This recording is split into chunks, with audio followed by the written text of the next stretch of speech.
then I got to observe it. That sucker just walk. But don't let it get wet. Just spin. And I got caught out that way a time or two, down the river bottom, and the ground was already wet, and I hit a little bog, and I buried my tractor, the rear wheel. So I just shut the engine off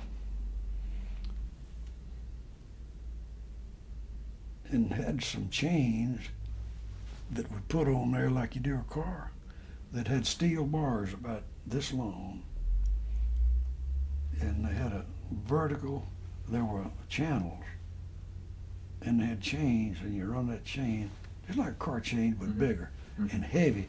The instead of a chain to bite the mud, dirt, they had bars about that high, angle iron, and they were about that far apart. I went and got those things and struggled and got them on that tractor. It buried down in that mud. Cranked it up, disconnected my disc. No, it was breaking ground. I just left the breakers on there and they pick up. I picked those up and put that thing in low gear and just made it come out of there. I mean, just willed it. Get on up there, get on up there. And as soon as it started climbing the hill, I shoved it in second real quick, got a little more speed on the wheel, and it climbed up out of there. Left 2 holes in the field you could bury a horse in nearly. And I got on up there and unbuckled the chains and just drove off of them and let them come down. But that was hard work. Oh, man. And I remember another time I borrowed Uncle Ed's. He had a little two-bottom breaker. And that rode on our power lift on the tractor. And I hit a stump. I was using his breakers, borrowed. Ours were getting the tips re-sharpened or something. And put on there. We needed something. We just go to the next door neighbor and get it. Herbert Edwards come to our house a lot of time. You go right in that big shed. Needed something, he'd just get it and go. He didn't say anything to anybody. We'd see him, we'd wave, and he'd go on. He'd bring it back when he got through, whatever it was. That's the way we were. I'd go down to Uncle Herbert's and borrow his saddle. Put it on a mule or a horse. We'd go horseback riding. And he'd be sitting out in the yard. I didn't go ask him about it. I'd just go down in his big shed and put that saddle on my horse and ride her out. Be back after a while. I don't know whether he liked it or not, but he never said anything. And we just a big family, all kinfolks, 5 families, 1, 2, 3 right there, and another one up at the Lewis boys' farm, where Bess and Uncle Clarence lived. And Uncle Morrison and Aunt Sadie lived on our farm with us for a few years. And Olin, they're the youngest, next to the youngest son. He and I worked in the field together a lot, and he was one of my best friends. You know, it's funny, Bo. They say if a man has got that many friends, real friends, he's lucky. Well, I had Olin. He was 80 when he died. I had Malcolm Williams. He died at 34. Asthma killed him. And then I had Dick Dollar. He died at 80, kind of mysteriously. Picked him up in a little ambulance and took him to the hospital, and he died. And his wife never did know what, they never did tell her what killed him. He was 80 years old. And then there was Willie Sanford, lived next door to me. He was 80 when he died. You know, I was nervous when I was 80. Man, is this where it all ends? Now here I am pushing 84. But anyway, it was a good life. It was hard. We didn't have any money. I had to go to bank for my daddy. If he sent me, I went. And I went in there, and I went in there. I was really doing his banking business when I was 15. And had a classmate that graduated from high school with me, Fred Jones, who worked in the bank in the summers and then went to work full time when he got out of high school. And then he went up north somewhere with a bank and died up there when he was old. But he was in there, and I was in there one day, and he had a stack of checks about that big, all of them for $2. And the local ladies of the evening had brought their weekend. I said, Fred, what in the world you counting? He didn't even stop. He said, you don't want to know.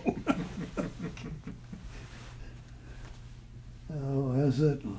That needs to be on there. We'll go ready for go. Yep. So it was hard times, and I'd go into the bank and maybe borrow $50. Sign a note myself, Daddy's name by preacher. They'd take it. And I wasn't of age. But Mr. Paul Jones, the manager of the bank, People's Bank in Humboldt, then, bless his heart, he lost it. He committed suicide in the bank. And then later on, Harold McClary, who was a high school classmate of Ralph's, took over the bank.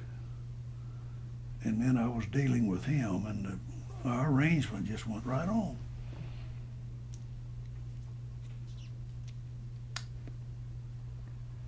And I was going to ride with Uncle Herbert to Memphis to go down to try out after I got out of high school. Try out for the football team at Memphis State, for trying to get a scholarship. And I went in the bank and I wrote a check for $2. Take with me. Got in his pickup truck, had it loaded with produce, and we went to the market in Memphis, 80 miles away. And I got out downtown and asked somebody how to get to Memphis State.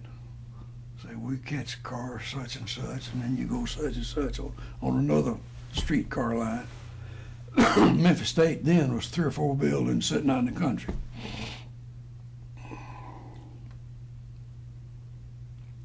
But it was hard times, and we didn't have any money, and I know how we sweated to just pay the light bill each month.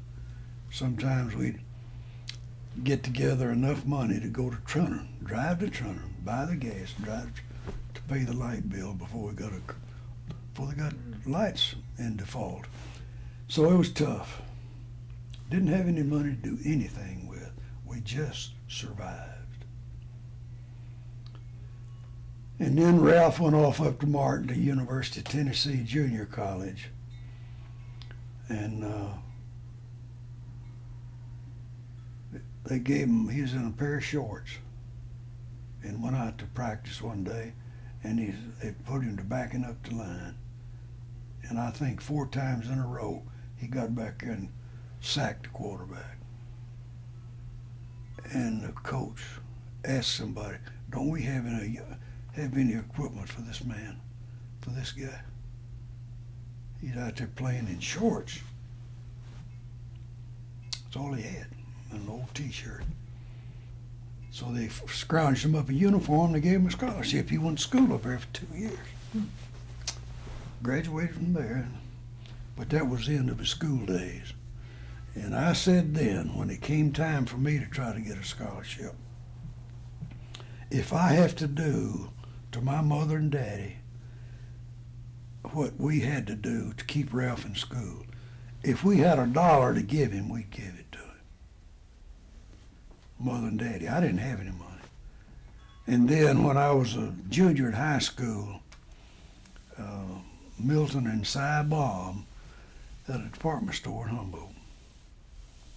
And Polly Peak, Uncle Herbert and Aunt Ruby's daughter, my first cousin, went to work down the street, a store called Draper's. It had overalls and shirts and shoes and stuff. She went to work down there on Saturdays. I think for $2 a day or something. And she recommended me to their boss, her boss. And he hired me. I worked there one day. And Milton and Cy Baum and Albert Stroud heard about it. Albert worked for them. And I knew him well. He sent word down there for me. He said, "You don't have any business being down here with us. Come on up here with us. Come on up here and help us." So I went from Draper's to Baum's department store on the men's side. And I said, "Albert, what am I going to do in here?" He said, "I'll give you plenty to do. You come on." So I went up there and worked on Saturdays from then until I got out of high school. And they were good to me. Golly, they paid me $2.50 a day. Worked from 8 in the morning to 10 at night on Saturdays, with time off for lunch and dinner. And since I didn't have any money for lunch and dinner, I'd go down to, Russell was living with Ms. Johnson, Marion's mother, and she was the sister of the Campbell boys who had the Merchant State Bank and had a lumber yard down there that Mr. Zach did, and everything, Zach Campbell, and his daughter and his son. We went to school together. We all knew each other. Everybody knew each other. And so I worked up there for Milton and Cy, mostly for Albert. He told me what to do. And I'd go first thing every Saturday morning, I'd go and straighten up the trousers. Had a long table, trousers stacked, just, broke one time, and folded and put up here. And I lined them up like soldiers. Man, they look sharp. And then them folks come in there clawing around in them, tear them up. I go back and straighten them up. But I worked there on Saturdays, and I'd bring them a quart of strawberries or two in each for Milton and Cy. And I learned some Jewish cuss words.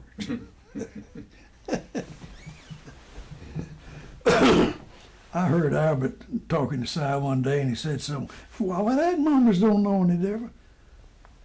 Mumser, what's a mum? Well, I said, "Albert, what's a mumser?" He said, "That's a son bitch."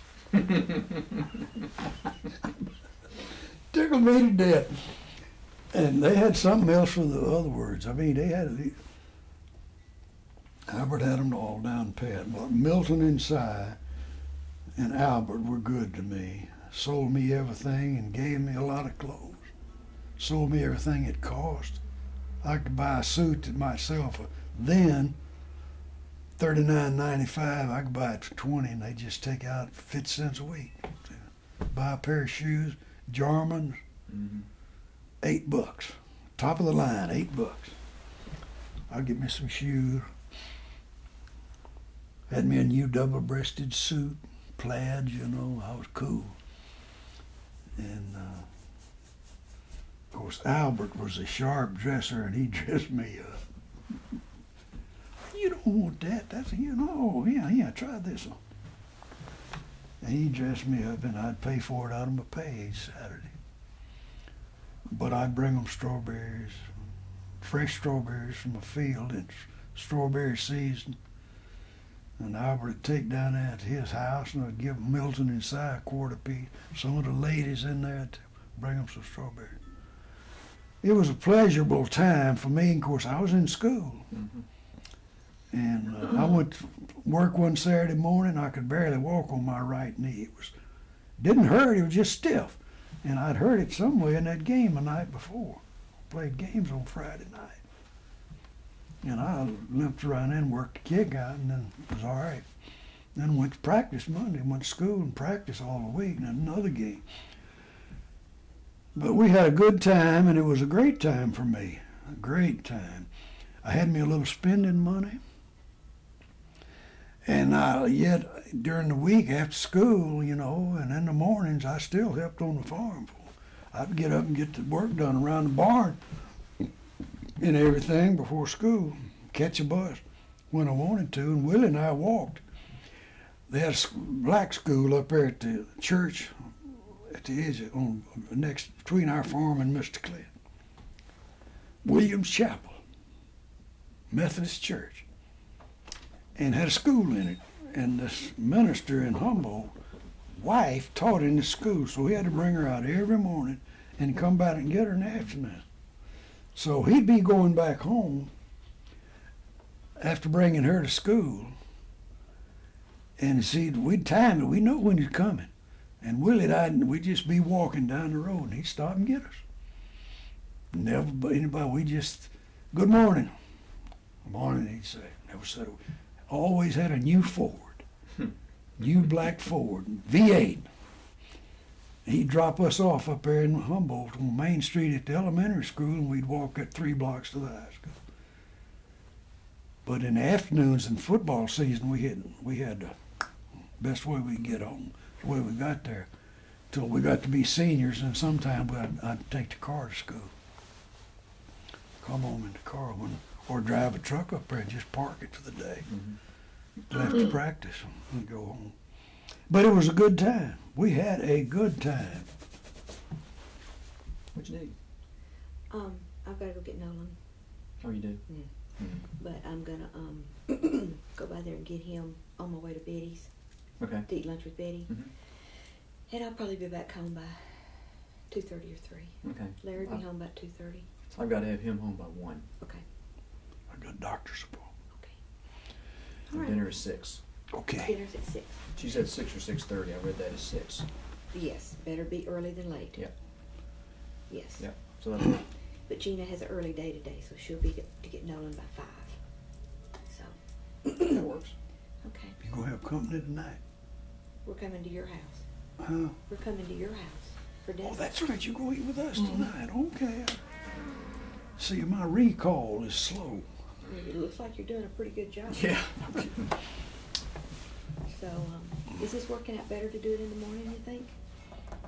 I guess. That's fine. Yeah. Okay. My high school days. We're still on? Mm-hmm. I didn't turn it off. Okay. See you after work. Okay. Okay, baby. Our high school days, mine were good. I was driving the car. Of course, I started driving when I was 8 years old. In dating, and Willie or Jack Thompson, who lived down there around the corner on the way to our church. Their farm joined the back of our farm. And they moved in there when he was about, I guess Jack was about 11, 12 years old. And he went on up through school, and we went through high school together with Willie. And the Bledsoes, who went to the Presbyterian church up there by where our Methodist church were. And everybody was just a big, happy family in both churches. In fact, talking about churches, we couldn't afford a full-time minister, nor could they. So we had preaching every other Sunday. And they had preaching every other Sunday on the opposite Sundays. So we had preaching every Sunday, either in our church or the Presbyterian church. And they came to our church for preaching every other Sunday. So we knew everybody, all the Luckies and all that land back in there. They went to the Baptist church at Antioch. So we knew all of those folks. And we dated all those daughters. And we'd go up there to church, and we just had a great time. It was one of the finest times in my life. And I met Evelyn at a basketball game in Humboldt at a tournament. She and Pauline Lucky, one of the Luckies, Mr. Luther's daughter. It was Mr. Luther and Mr. Clarence and Mr. Joe Lucky, all had adjoining farms. And 2 miles from them, a mile and a half from them, where our string of farms started with our family. So we were all kind of intermingled. And we'd go up there to church a lot. I went to the Antioch church a lot because we dated the Lucky girls, and Willie and AJ and Jack Thompson. And I'd get Malcolm a date. You know, we just had a good time. It was a great time in our lives. And I was in the Presbyterian church when I committed my life to Christ when I was 14.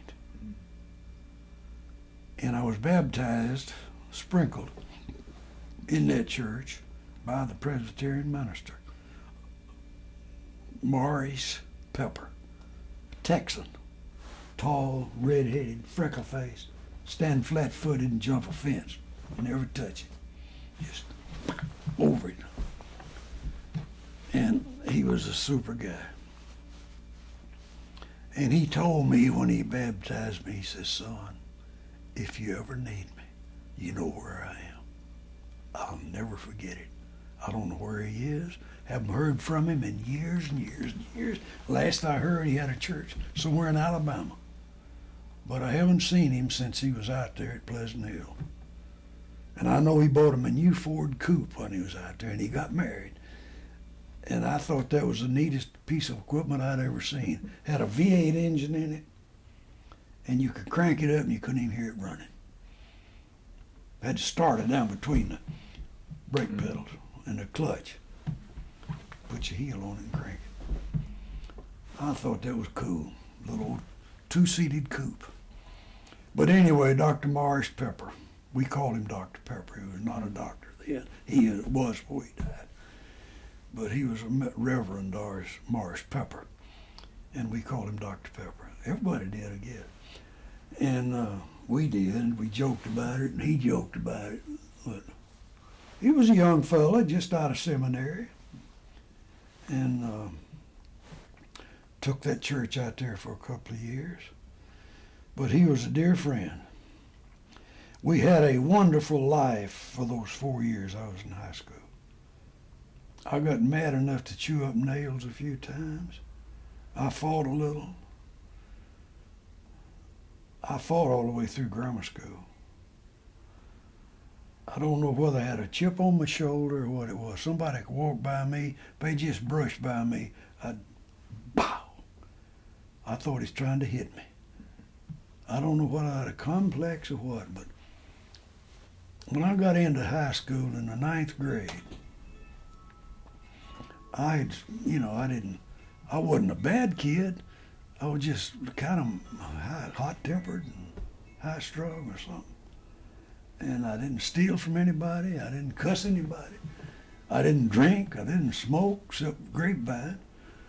And Hump Campbell and I used to smoke corn silks when we were about 6 years old.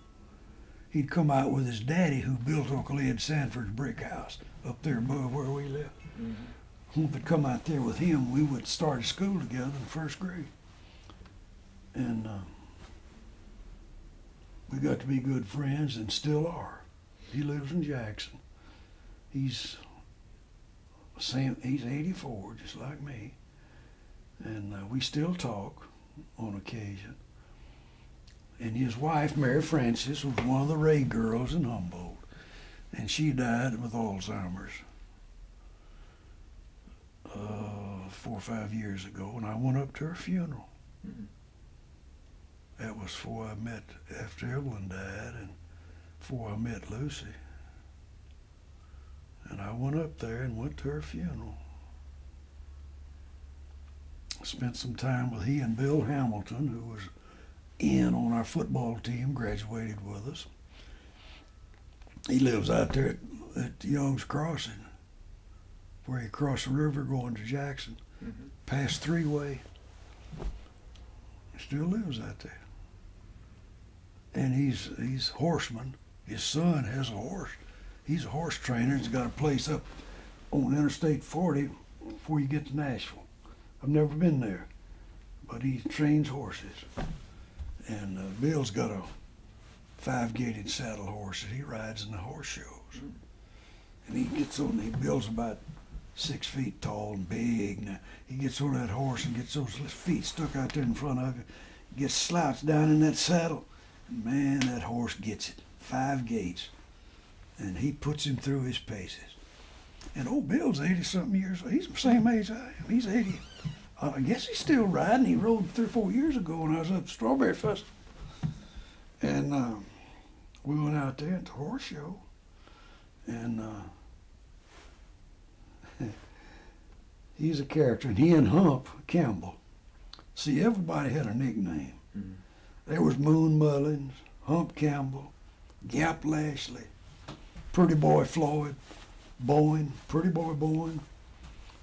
And I had my nickname. There's Jew Baby, Silverstein, and you know, just like that. And we called Bill Scales. That was his middle name. Scales Hamilton. Hump still calls him Scales. Scales used to sit in at the agriculture class. We met out in a little building. I'm bumping around now. We met out in a little block building out back of the high school.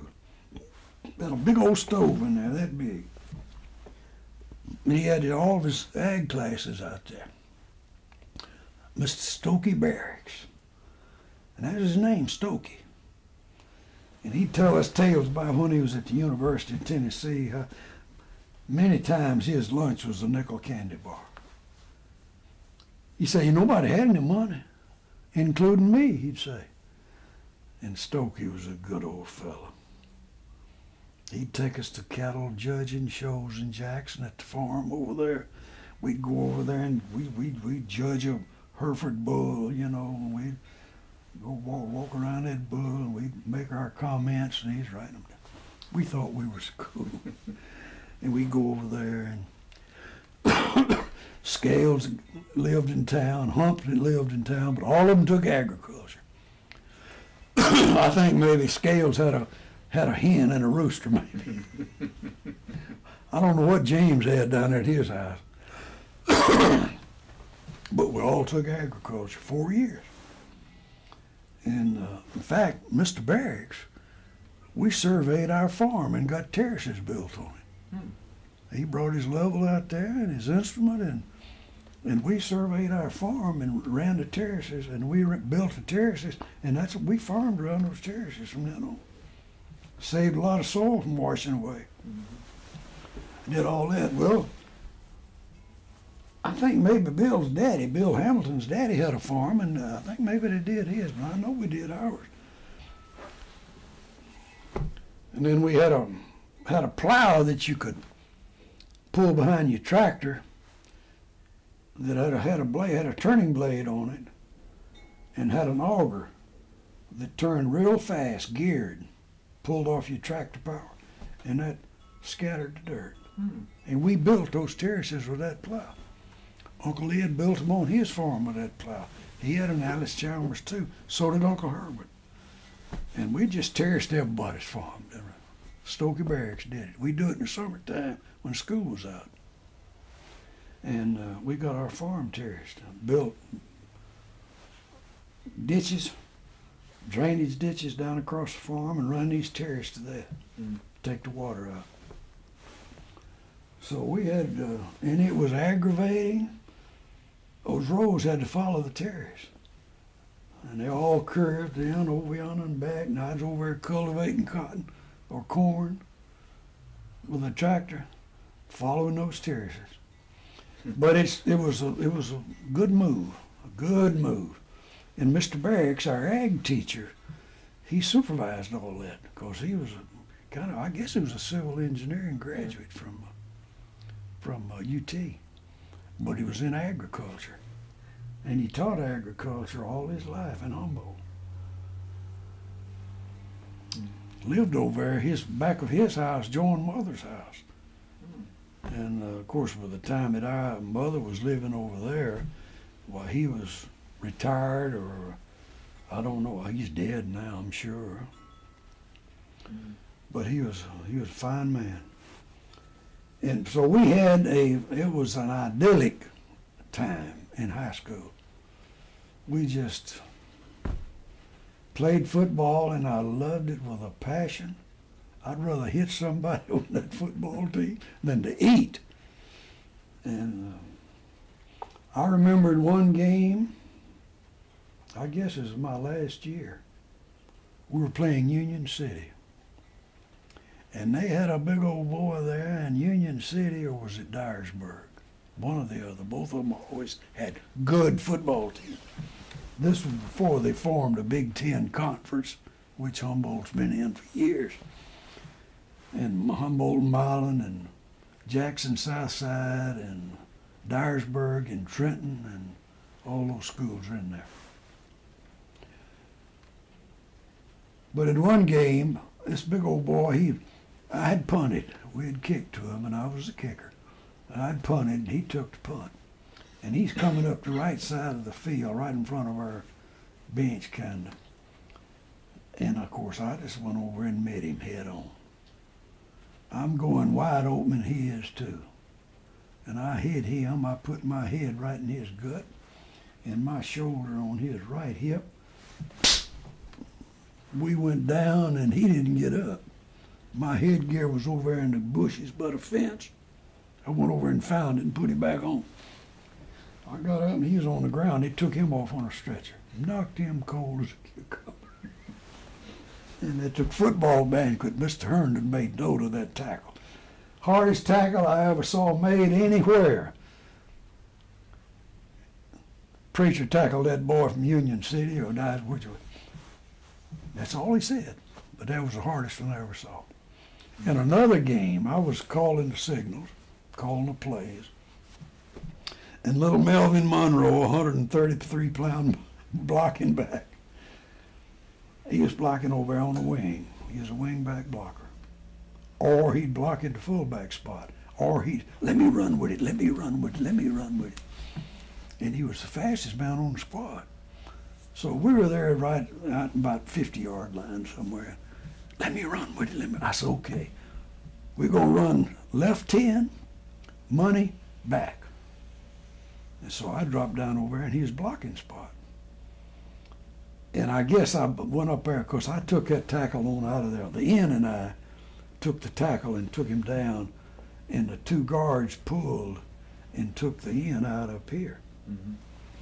So he had a wide open slot. He went through that slot 50 yards for a touchdown. Nobody touched him. He was fast, like a streak of lightning. And they called us offside. And I guess it was me. I don't know who it was, but I guess it was me, because I was ready for that tackle. He's a big old dude. And the end, and I don't know whether it was Willie or Fred Jones, but it was one or the other. And we got him. I just walked in. The end, our end, would pivot, and I walked into the guy, and I'd turn, and we just took him right down that line. And the two guards pulled and got this end and took him out. So money sailed through, and he was gone. Called it back. He came back, called my touchdown back, and you sniffing. We got in the huddle. I said, buddy, you want to do that again? Yeah, let me do it again. I said, okay, here's what we do, guys. You get over there in your wingback spot, and you go slip past that tackle, and I'm going to lob this ball over to you, and you go like crazy. He went for another touchdown. Second, same play, except he was. And after the game, Mr. Herndon says, what was that play y'all ran when Money scored that, when you made the second touchdown? I said, we made it up in the huddle. He said, that's what I thought. He didn't know what it was. We got away with it, though. In another game, we were playing Huntington, and Raymond Craddock, one of the tackles, and he was related to the coach's wife. She was a Craddock. And they had moved to Humboldt, and Julian was a big old boy. Raymond's a big boy. He played at Murray State. And Julian played football and basketball. And Raymond came back in the huddle crying, sniffing. Boy, I tore that boy's hand on, I stepped on it. I said, who? One of those boys, one of those Brewston boys. I said, did you do it intentionally? Why, no. I said, then forget it. We got a ball game to win. Or else go to the bench. That's just where I was then. Either get with it or go. And he was a good friend of mine. I didn't know business talking to him that way, but I did. And he got down in the line and we went. He didn't leave a game. I told him, I said, if you can't play ball, get on the bench. We got to go. forget it. You didn't do it intentionally, and his hand will get well. So, but we had those long rubber cleats, you know, hard rubber. And you step on somebody's hand, it took the meat off, you know.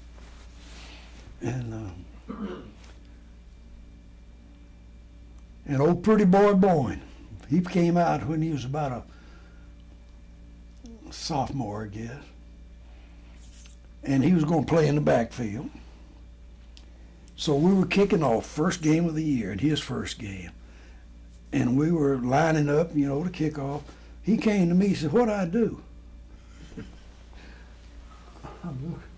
Up there on the far end of that line of our players lining up to kick off, there was a gap, a little wider than usual. I said, "See that gap up there? Yeah, go get in it." And when you watch, when the ball's kicked, you watch where it goes, and you go down there and you knock slop out of the guy that catches it. He did. He went down there, and he was a good-sized boy. He got him. He got that ball carried. But we had a good time. We laughed and we talked and we joked, but yet we were dead serious about playing the game. No kidding around. We might crack a joke, and somebody might crack a joke in the huddle if we were winning. If we weren't winning, we were all football. Of course, we had to be serious about it. Mr. Herndon was very serious about it. He was a good coach. He was a hard coach, yet he was a good man. He was a good man. He coached Ralph and Russell and Howard and Robert, my cousins, and Jack Thompson went out for a year. Willie and A.J. Sanford both went out, played their full time in there, and he used to. And Dan Sanford, Dan was a pulling guard, and he was quick, and he was tough. He could come out of that guard slot, and he led a lot of the plays, and I'm right on his duster. Ran over him in practice one day. He was kind of dogging it, and I went right up his backbone. He go, "What the hell are you doing right over me?" I says, "Well, Dan, get the lead out, or get out. We got to go. We got to do it." And he never did let me catch up to him again. He's my first cousin. Man, I was rough on that team. Because I was, Bill Lane, both of us went back in the 5th year and played football. Went to school for Christmas, played football. And Bill was calling the plays. He was a center. And I made a remark one day that, man, I don't know why he knows what play to call. He's on down there centering that ball. He don't see what's going on like the rest of the backfield does. I just made that remark in passing. Well, the next game, Preacher, you call the plays this game. I said, whoa. I started calling plays.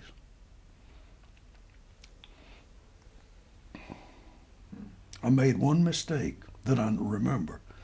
We had scored against Milan, I believe. They had scored, then we scored. And we did it on right 10, which is off tackle play, with the tailback carrying the ball. And we'd scored on that play, and we got back in the huddle, so let's do that again for the extra point. We didn't have anybody kick an extra point. Nobody ever taught me how to kick an extra point. And I didn't know to lock my leg when I did it. And I'd go out there and try to kick, and I'd try to do it like a punt, bringing that leg up like that. And I couldn't kick it over the crossbar that way. You had to come in there and put that whole body in there, as you know. And nobody ever taught me that. And so I acquiesced to that request, and we ran that same play again. It didn't make it. Milan beat us for the first time in history, 7-6. And all I would have had to done was call that little right 8 lateral and let that in will drift out there. And little pass, and we had our extra point. It would have at least tied it, because that's the way the game ended. And Milan didn't forget that. When Dick Green came along, he played the last year I was there. And he was my backup at tailback. Run faster than any man I ever saw. He ran right up on his toes, and it looked like he just glided. And he'd beat you to death with his knees. So we in practice one day. He was running with a second string. We had a first string over here. And I said in the huddle, I said, all right. And the coach is standing right. I says, Dick Green don't gain a yard against us. Okay? Okay. Well, let's do it. And we whooped him. He was so hard to tackle and fast. Man. But we didn't let him gain. He didn't ever gain over 3 or 4 yards in that scrimmage. But he was a tailback the next year after I got out. And nobody could stop him. Against Milan, who the year before had beat us 7-6. They said he ran a couple of touchdowns, and one time he'd learned back and thrown his nose at the Milan team. Gone. He could fly. And I remember I threw him a pass one night.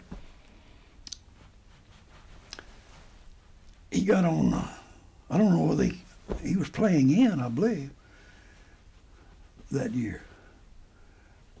And then he went to tailback. But he took about 3 steps forward and cut to the sidelines. And I went back, drifted back, and I threw that ball as far and as hard as I could. He reached out and got it, and he was going wide open. He caught it on his fingertips just before he went out of bounds. But he pivoted. Nobody ever touched him. Touchdown. He was so fast. He went on and played some ball at Vanderbilt. I don't know if he graduated up there or not, but he went up there. And Raymond Craddock went to Murray State. Frank Simmons, our tackle, another tackle, big boy, went to Memphis State. I went down there and worked out with him for 2 weeks, lost 20 pounds. They didn't keep a single freshman. Except Frank and 1 or 2 other guys. And Frank wasn't there when I was. At least I didn't know it if he was. But he played. Of course, he played when Hump Campbell's wife was down there in West Tennessee Teachers College. It was then in Memphis, now Memphis State University. But I remember her talking about Frank being there. Frank weighed about 185, 90 pounds. So he was big. He was good. Good guy. Good man. But several of our team made the college teams. I just wasn't one of them. Yeah. Well, you didn't have the size. And so I went back to the farm, went to work. Yeah. And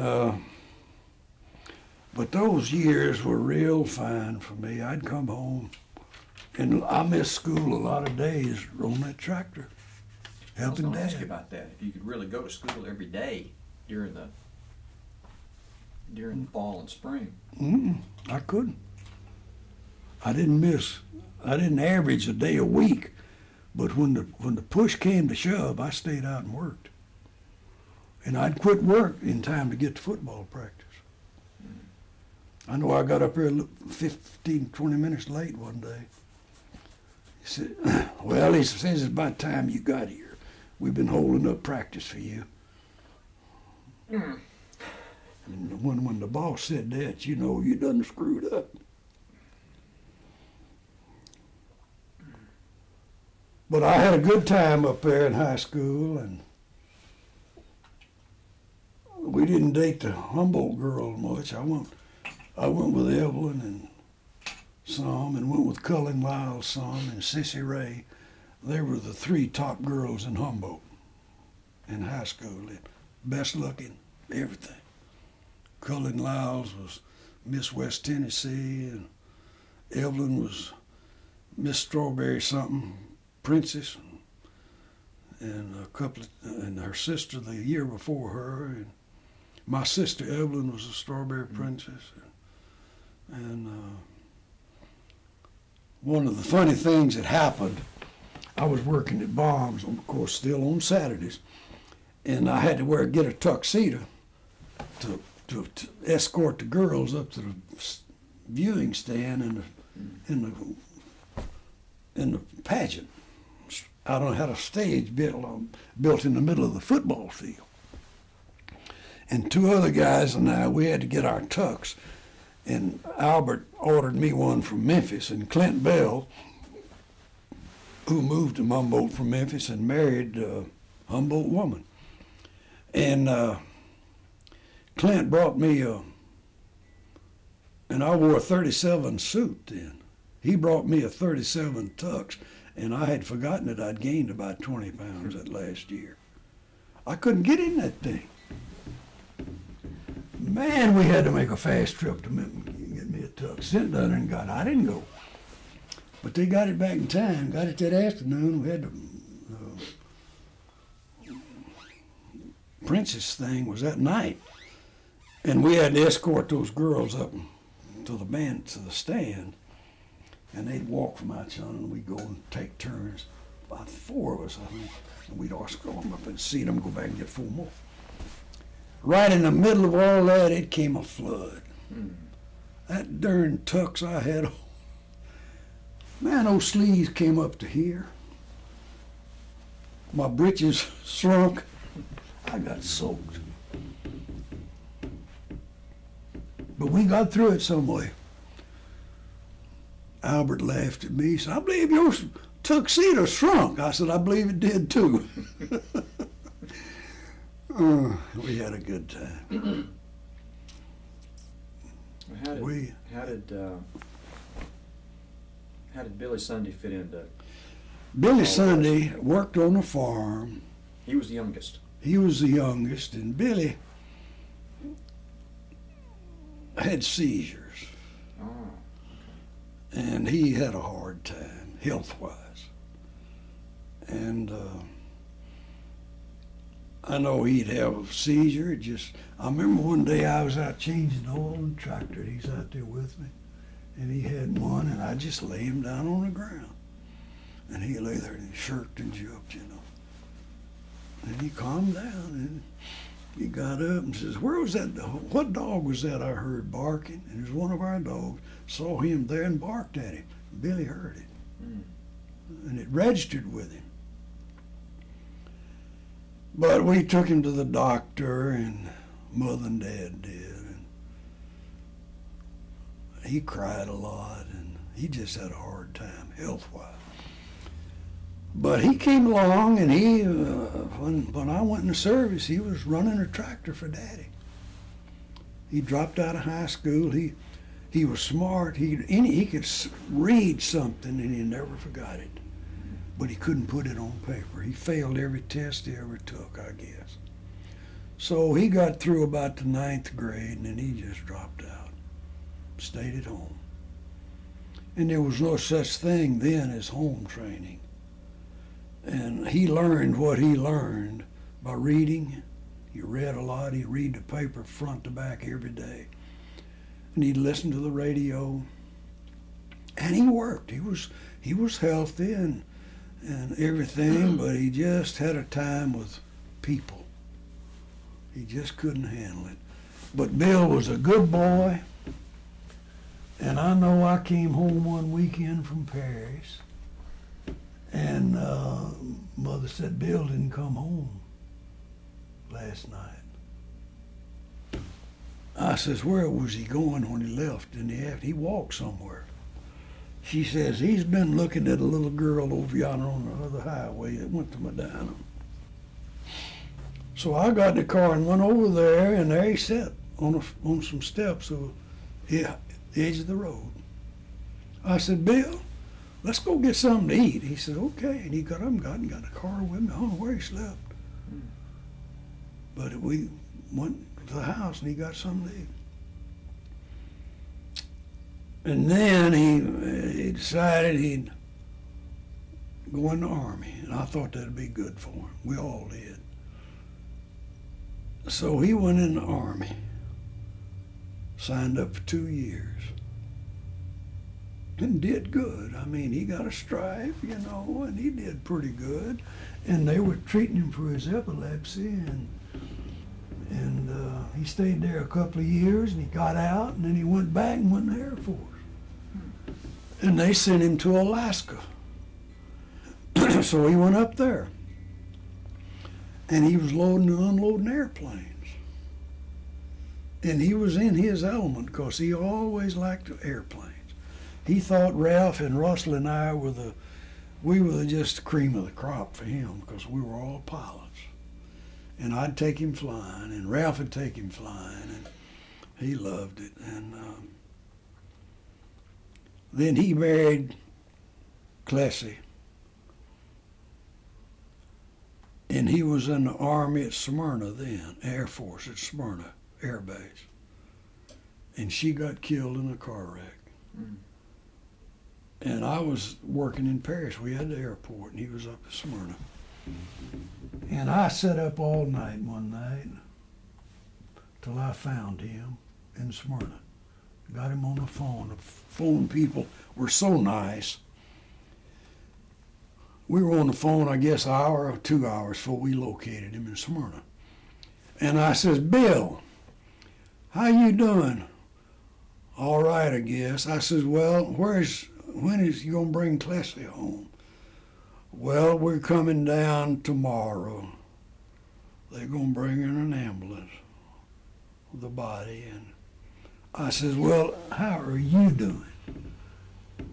Well, I'm doing pretty good. I says, well, listen, you know where I am. I'm calling from my house in Paris. And he'd been in a car wreck, and I heard about it before that, before he and Clessy married, and he was in the hospital in Clarksville up at Camp Campbell. Mm-hmm. And I called Russell. I called Ralph, and I says, Russell's coming here, and we're going to see about Bill. He says, well, I'll be on after a while. So the three of us met up there in Clarksville. And Bill was in the hospital, and I went in there, and he was acted like he was in a coma. He had some head injuries. I guess he had a seizure and just wrecked his car. And I went in there, and he was lying there. I said, Bill, and I said, Bill, you hear me? Can you hear me? You can hear me? I says, well, Ralph and Russell and I are here for whatever you need. And Russell and I, he came to Paris, and we drove up together. And we're here, and we'll be here as long as you need us. Well, he kind of roused out of it, and we talked a little bit. And as it turned out, he was just sleeping. He wasn't injured that badly, but he had some injuries, but no bones broken or anything. He just had a seizure and ran his car in a ditch, and it hit a culvert. But they pulled his car out and took it on up there to the garage in Clarksville. And I don't know if he ever got it fixed or not. I went and got him when he got out of the hospital. I drove up and got him, brought him to my house in Paris. And Evelyn and I kept him there for, I don't know, a couple of weeks. He slept in the den back there. I built a den on the back, and the kids had their bedroom, and we had ours. And he slept back there. And he recuperated real good, got well and all. Finally, I took him home. But Bill had a knack for the girls. And he'd got in a little trouble with that in Humboldt. I know L.D. Nowell, who went to school with Ralph and Russell and Evelyn, and was then mayor of Humboldt.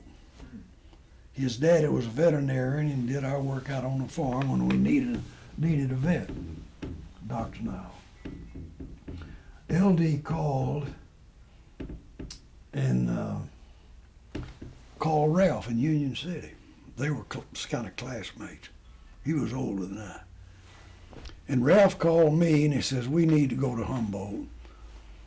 And I had the Navy on in Paris. I kept it over there. And that's what I flew for Paris Manufacturing in, and what I used to fly. So I flew to Union City and picked up Ralph, and we went to Humboldt. And met with LD, the mayor. And he says, I got a little problem here, and he explained this to us. Says, Billy Sunday went down to this girl's house that he kind of had a liking for, and kind of forced his way in, and he says, I'm going to F you. He left no recourse. They just had to go get him. She called the cops. And they went and got him, and he hadn't touched her or anything, but he made that statement. And it frightened her, scared her to death. So we got him and put him in an airplane, packed him some clothes, and Ralph took him home, took him to his house. And he stayed there and worked in the store. Ralph said he made a pretty good hand. He'd do whatever you told him to do. He was quick to pick up on things. But he was just slow mentally in another way. And he stayed over there with Ralph for a few months. And I don't know when he went back to Humboldt, but he did, and he lived with Mother down there on Mitchell Street. She lived in Hobart, where he grew up, in Humboldt. The Bodkin home where Hobart's mother had lived till she went to the nursing home in Atlanta with him. They took her down there. So Mother had an apartment in that house. And I'd go down to see her. Every time I was in Humboldt, I'd go by to see her wherever she was. She worked in a flower shop in Milan for a couple of years. And I'd just make a trip up there for, go to Martin or somewhere, and I'd just swing by and see her, and we'd go to lunch or something. Then we got that house. Ralph Jones called us one day and says, there's a little 2-bedroom house up here, a nice little brick house in a nice neighborhood up here on 22nd Street. That if it's all right with y'all, I'm going to buy it for Bubba. So he did. I think he probably paid $20,000 for it or something, 25. And I'll pay her, and in exchange for the farm, he made us this deal. I'll take the farm, I'll buy the house, or maybe it was $30,000 he paid for it. About what we'd been offered for the farm. And he says, I'll take responsibility of the farm, rent it out, and take care of it. And I'll give her the house, and I'll give her $100 a month as long as she lives. Well, I agreed to it. Ralph agreed to it. Russell agreed to it. I said, now listen, y'all.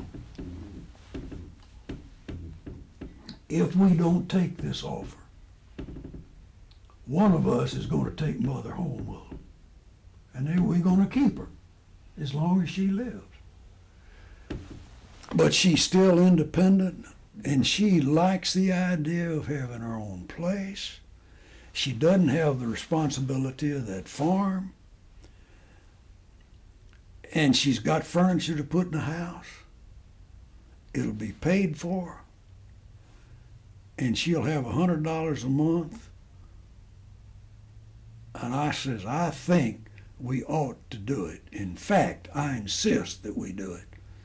And they agreed. Everybody but Marion, and she kind of says, well, it says, it looks like Ralph's getting a better end of this deal, talking about Ralph Jones.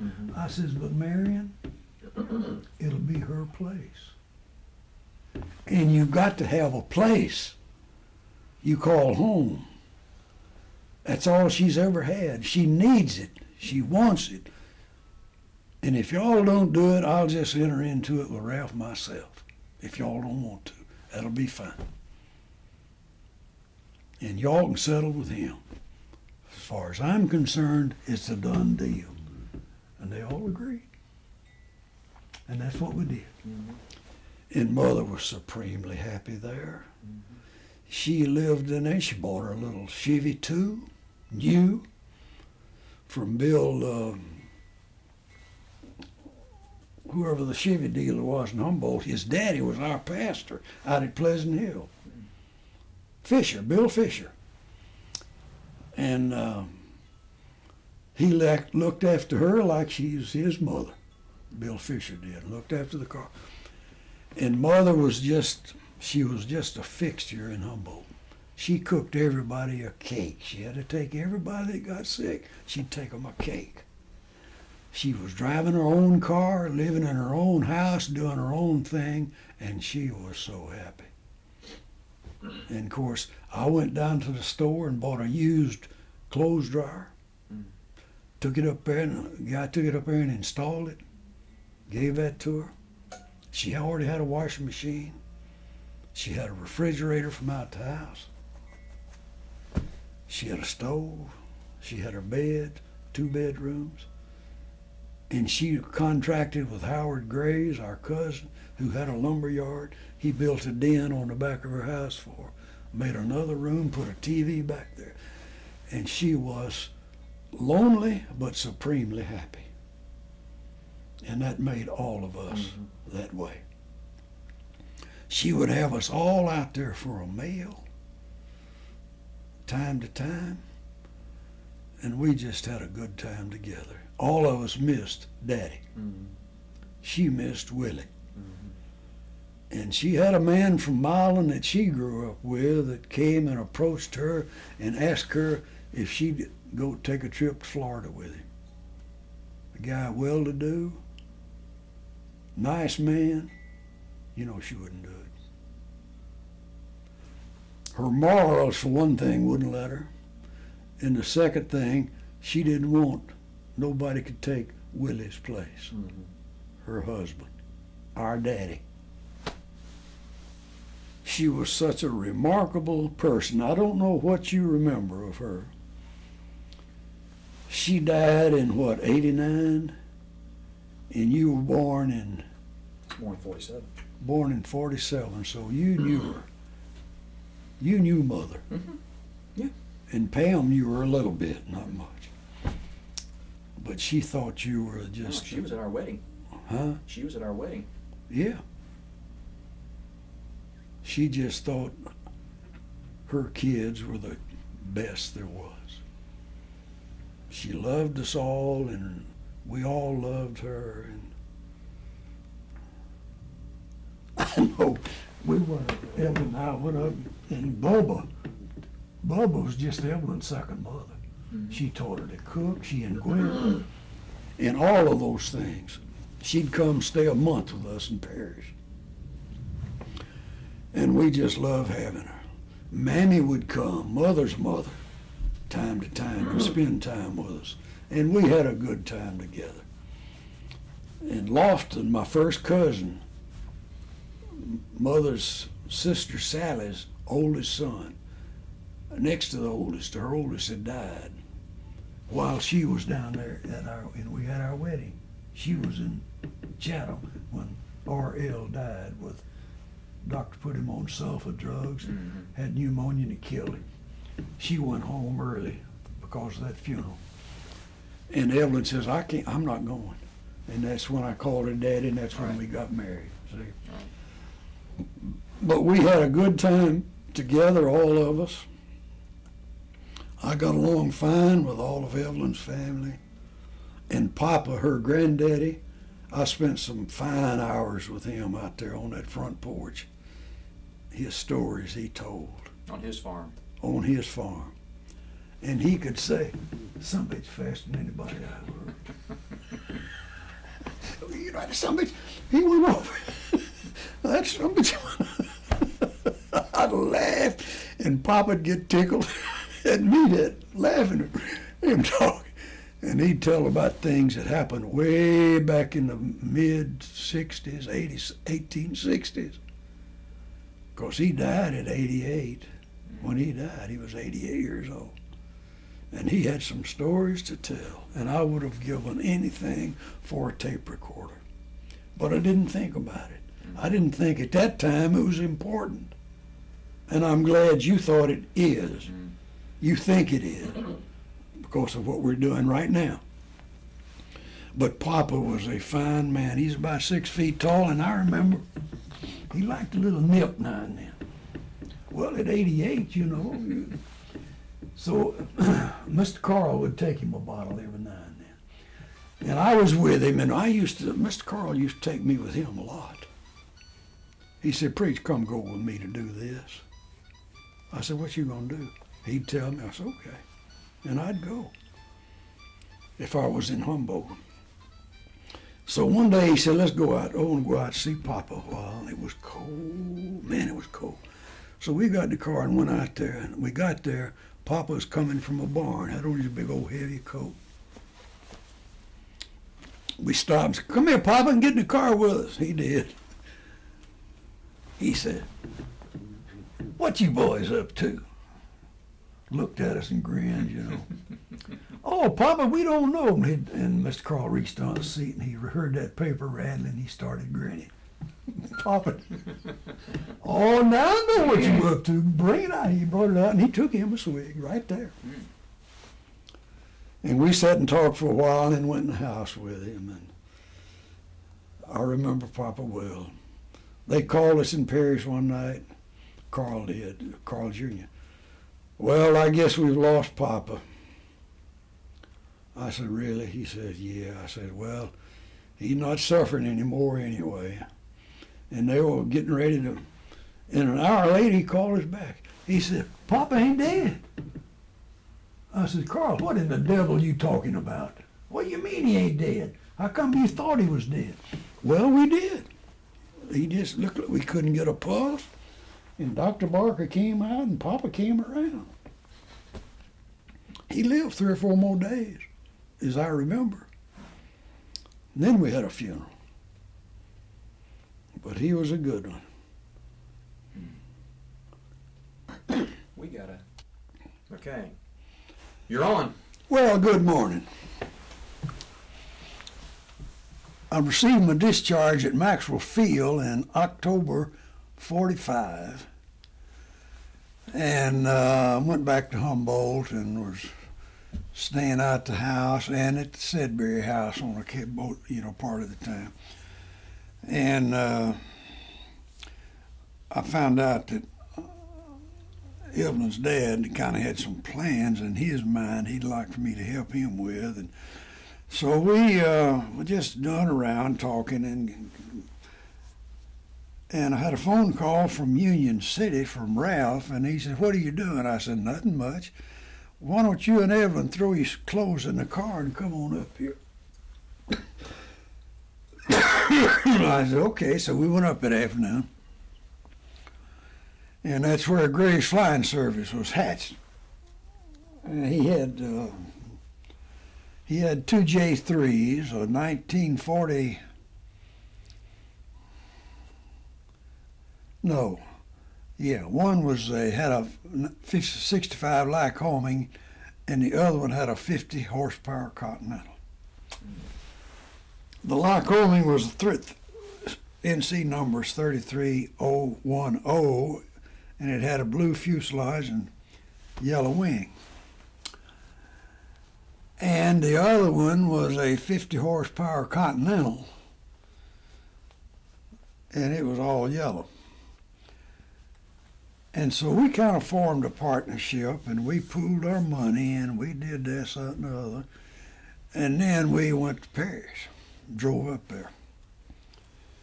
We got to looking around and found this piece of land where other barnstormers had used as an airport. And it was about 3,000 feet alongside the highway on the long side of this triangle. And little woods down here, and marshy, and little water standing and stuff. But it was clear all around this woods within this 72 acres. So we found out who owned that little old place, and we thought we'd see if we couldn't buy it. So we went up the road to Mr. Hafford Crowder, and we talked with him, and he says, well, boys, if you want to buy it, I guess I could sell it. And, well, what do you want for it, Mr. Crowder? He said, well, I figure about $100 an acre. And we said, Ralph looked at me, and I looked at him. Well, I said, yeah, well, I think maybe that'd be a fair price, or one of us did or something. So we bought it and brought our 2 airplanes up, tied them down out there in the downwind side of the woods, and we went up there and started clearing out. Of course, we had to go through the lawyer's office and all of that to buy this property, and so we bought it for $7,200, $100 an acre. And the first move we made was had a whole truck body out there they'd use for an office and a restroom and everything else. The folks had come in there hopping passengers and stuff. So we got all that mess out of there and set us up a John out there and built a little hangar and a little shop.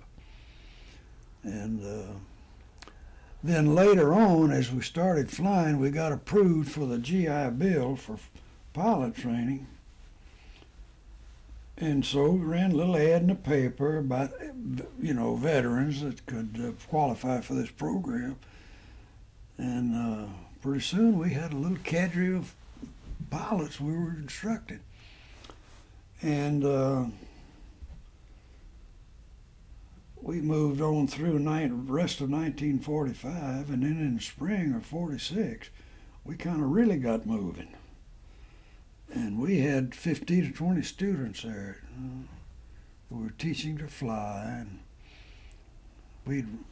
we'd alternate riding with them to check them out and get each other's thinking on it. And Carl Lindemann, who was the FAA man there in Memphis, he came up and gave me I had made my check ride going from 4-engine to single-engine Cubs.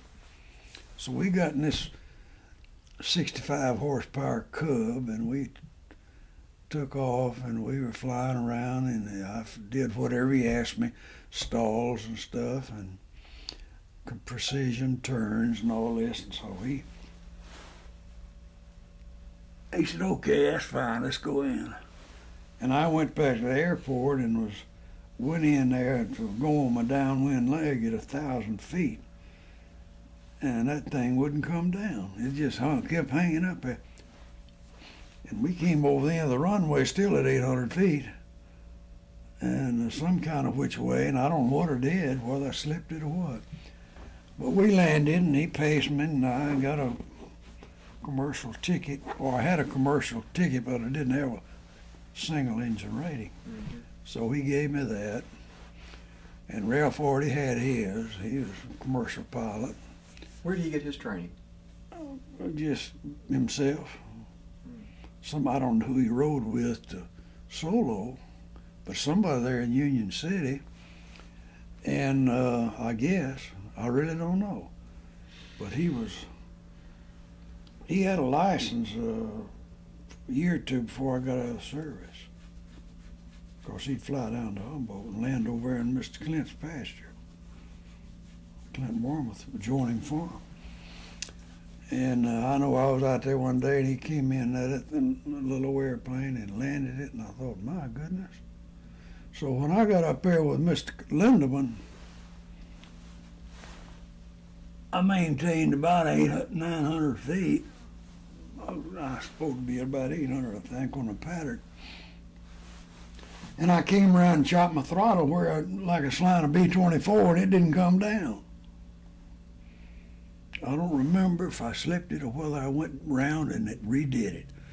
But if they didn't laugh at me, I'm sitting up there at 800 feet right over the end of the runway. I can't get out on it. That little old light airplane just wouldn't come down. But anyway, we got that done, and then I started. Already had a commercial license, so that got me my instructor's ticket. And we started flying, and we flew every day, a few hours a day. I'd fly maybe with 3 or 4 people each day, and hour or two apiece.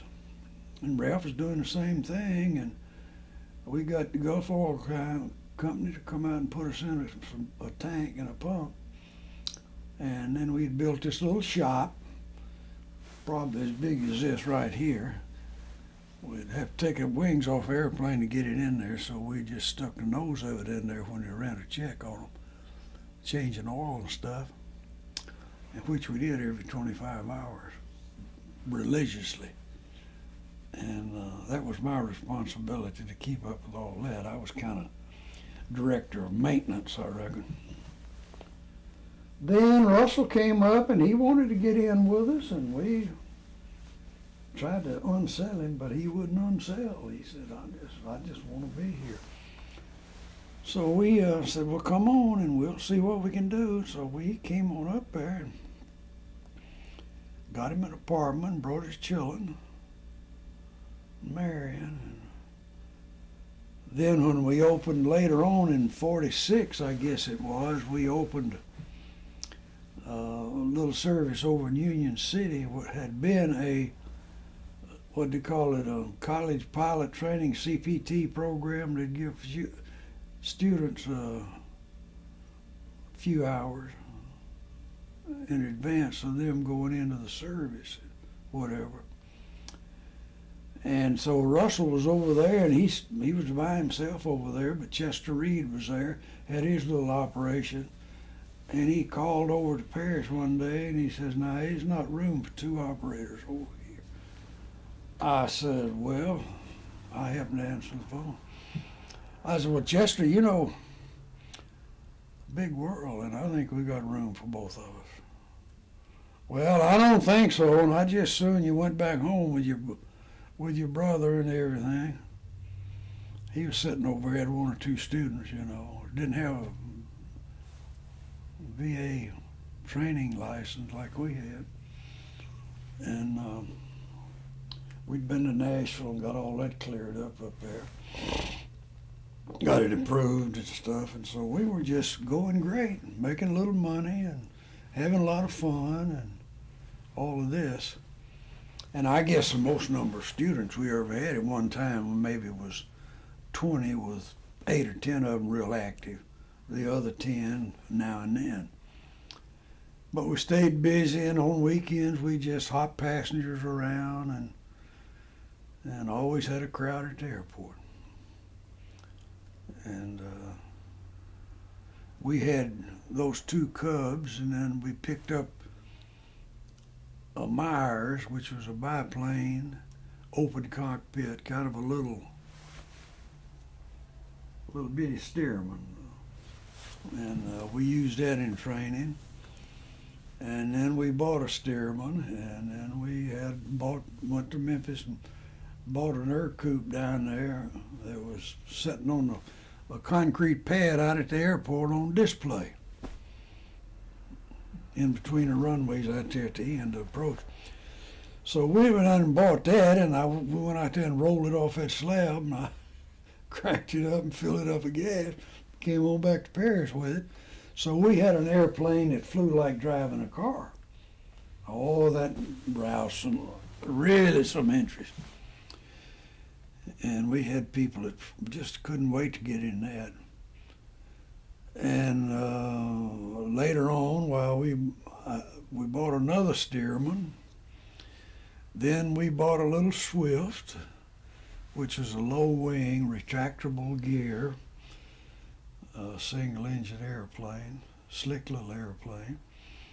And one of them had 125 horse Continental, the other one was 85 horse, and it was a dog, but we didn't use it much. 125 did pretty good. And we fooled around there and sold one of them based on whether or not he could fly it, learn to fly it, and he was already flying with us, Obie Atkins. So I took him up one day and was going to check him out in that thing, and he just couldn't handle it. It's pretty swift, you know.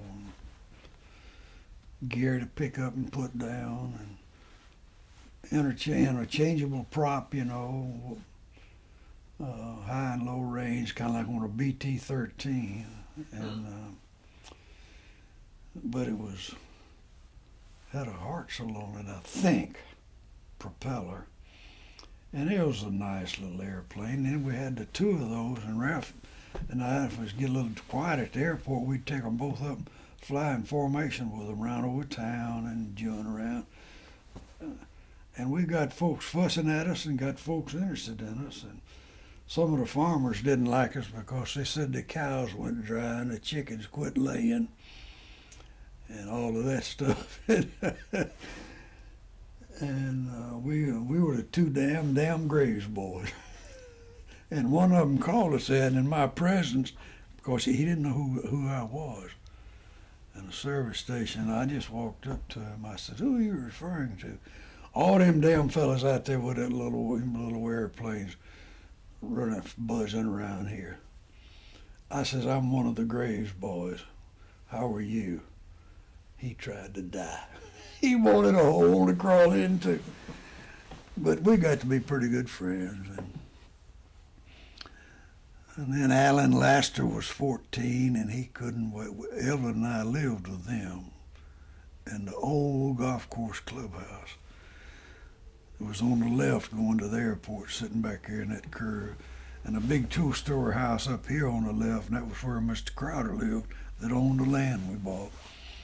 And Alan came down. We got him in the airplane. I could have soloed him in 3 hours, as far as just taking the plane off and landing it, but he had to wait at least 15 to get a learner's permit, I believe, or 16. Had to be 16 to get a private license. So we worked him through that, and he got his license. And then Bob Bowen worked for the clay company over there. He and Mr. Littleton lived over in Big Sandy, not Big Sandy, but a little old town there south of Paris. I can't think of it. But they came out flying, and they brought some folks with them, you know, family members and stuff. And we just had a kind of a little family affair out there for a year or two. And then Mr. Jackson got interested in airplanes, and he wanted to buy one. But he said, "I want a twin engine." I said, "I don't believe, you know, if you get up on in a single engine airplane and it quits, you got to come down." I said, "That's right." I said, "On the other hand, you get up in the twin, one of them quits, you better get on the ground because the other one might." He said, "Oh." I said, "Yeah." But I says, a twin with what you want an airplane for would be better. Carry a little more weight and 5 passenger and stuff. So he had found one down at Jackson, at McKellar Airport, where they'd stored airplanes after the war. So we went down and looked around, and we bought 2 or 3. I bought a BT-13 one time. It had 35 hours on it since new. Brand new airplane. I bought it for $200 and flew it back to Paris. And we bought several and put a civilian license on them. Did whatever we had to do. I forget, some little engineering stuff. We took another one and took the rear cockpit panel out, and we welded in a seat up there between it and the front seat. So it was 3 passenger, and we'd take a couple in that BT-13, and I remember I took a man that owned the clay company out there, Dick, not Bill, he was another guy. But anyway, I flew him to Cincinnati one time, and Riddick, our mechanic, went with us. We were looking for another airplane, looking for a twin, really. And we took Mr. Bell, I believe his name was, who later bought the Army base out there, where Barrage Balloon Base. Daddy and Uncle Ed and I went up there and roomed up there for several weeks, come home on weekends, working 7 days a week and get a weekend off now and then, 9 hours a day, dead of winter. That was hard. Of course, we had tow fires, we called them. We built a little fire out of scrap lumber. And I would bring a barrel out there and throw it full of scrap lumber and pour something on it and set it fire and turn it fire. We had a place to warm our hands. But we worked out there until we finished that thing, several months, and lived in Parish. Daddy and I did. And go home on weekends. If we had to work, sometimes most of the time we worked Saturdays, and sometimes 7 days a week. What were you doing? What were you building? Building those barracks, mess halls. You know how huge an old mess hall was, and these big old overhead farms. We'd pick it up with a crane. And a friend of mine there, another kid about 19 years old or 20, from Mississippi, working out there. I worked out there for several months. This is before the war? Before you went into service? Yeah. Okay. Yeah.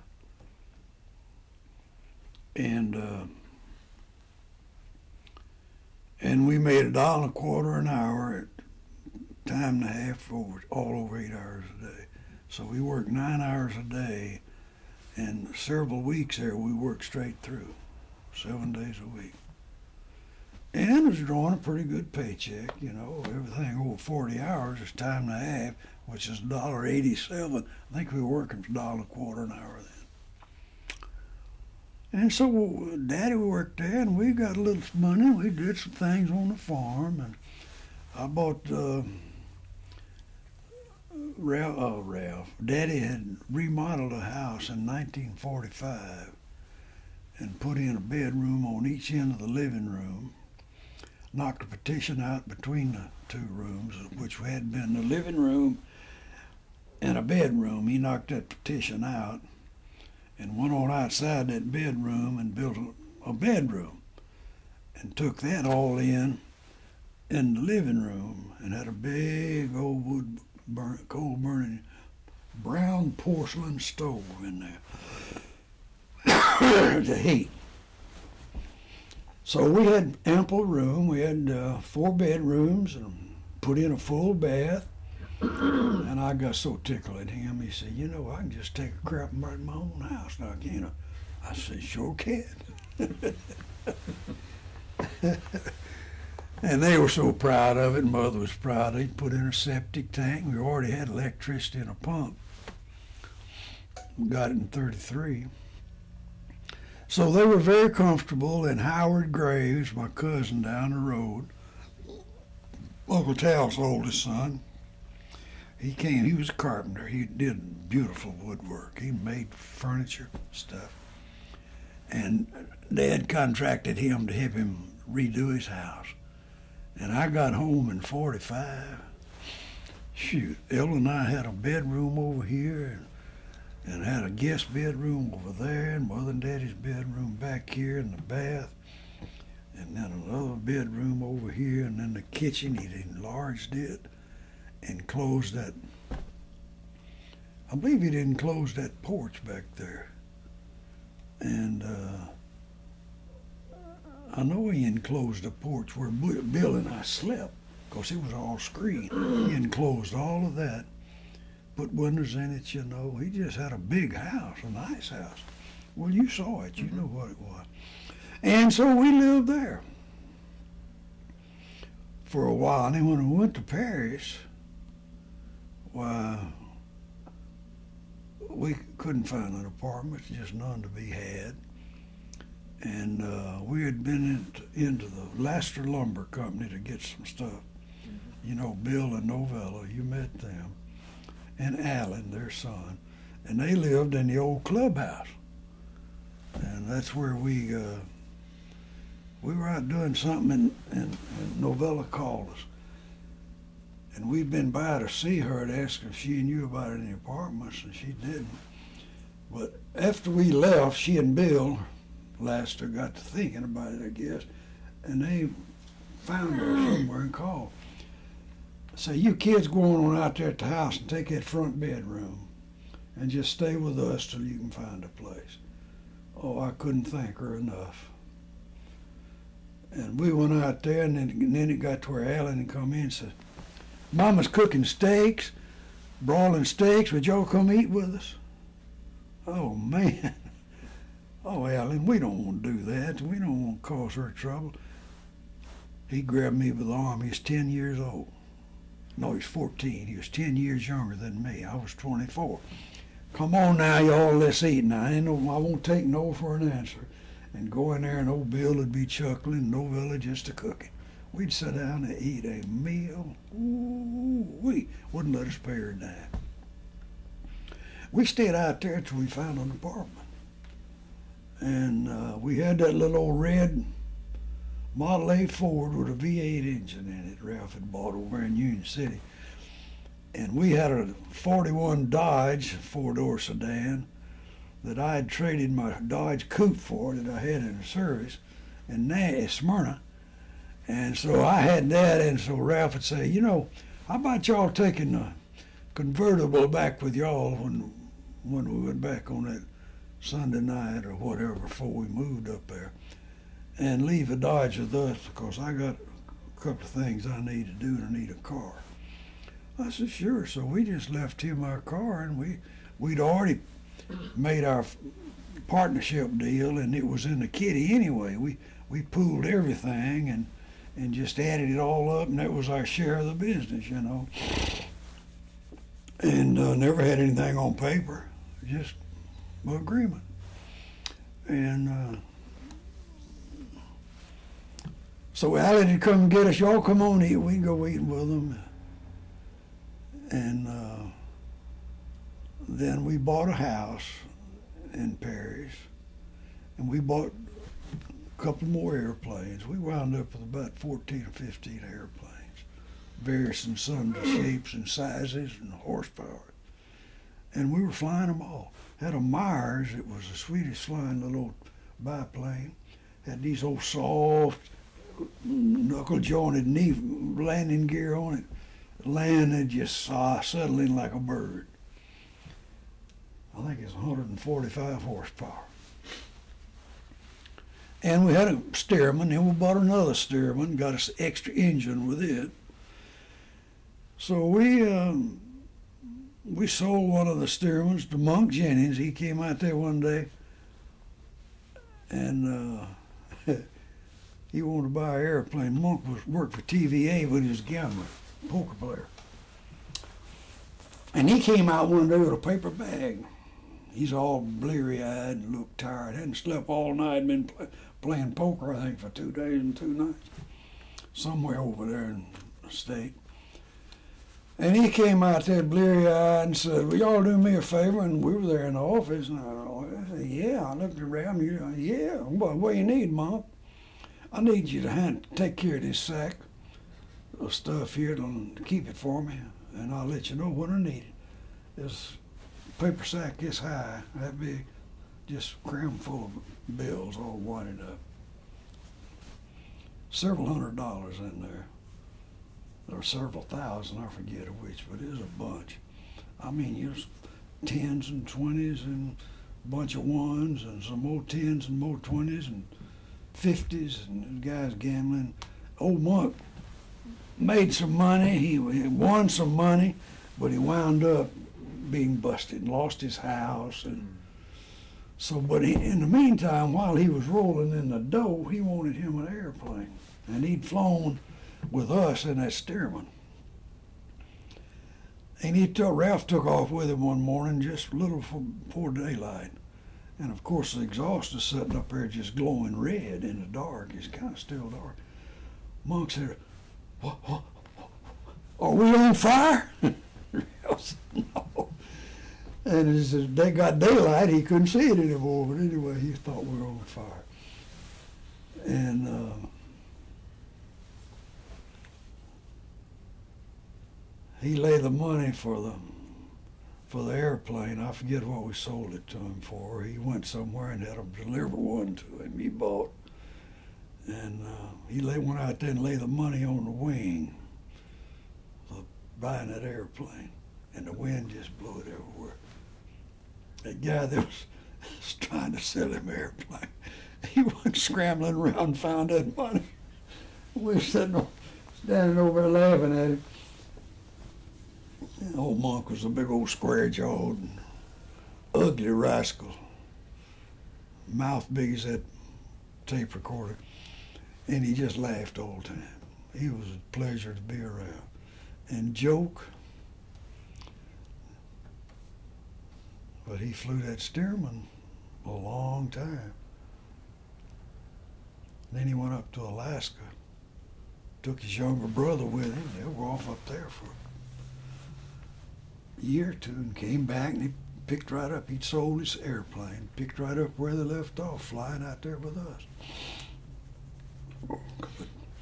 We made some money, and we got everything clear. We didn't owe anybody anything. Paid for all the airplanes and everything.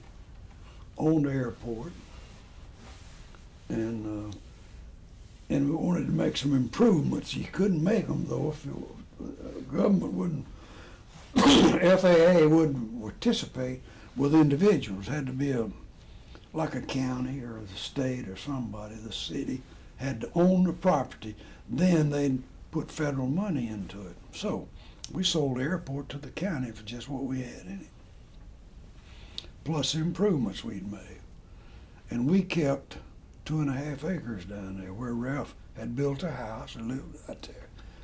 And we'd built an office building with 2 restrooms in it and a lounge, you know, building bigger than all of this. But it was big enough for what we knew. We had chairs running with card tables and stuff. And we put in a refrigerator, and we could go in there and cook if we wanted to. Had a stove in this new administration building that we got after the county got the airport. Why, they'd participate in those, and they'd pay probably 75% of the cost, and the county would ante up the other 25%. So at first we got,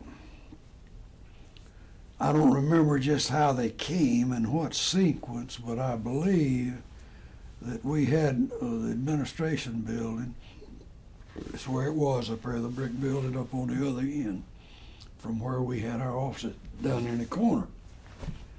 So we moved up there, and then we eventually sold that 2.5 acres to the county. And we just moved out, left that, and went up to the new building. I don't remember the timetable on that, but That's the building that's there now, Huh? right? The building that's there now? The administration building. Still there? Yeah. There's a plaque on there that I think Yeah. it says it was dedicated in 53. Somewhere along. Does that sound in there, right? Yeah, somewhere along in there. It's got the mayor's name and Yeah, and John Reeves and Dr. Ray and Judge Ellis Carter. I think your names are all on it.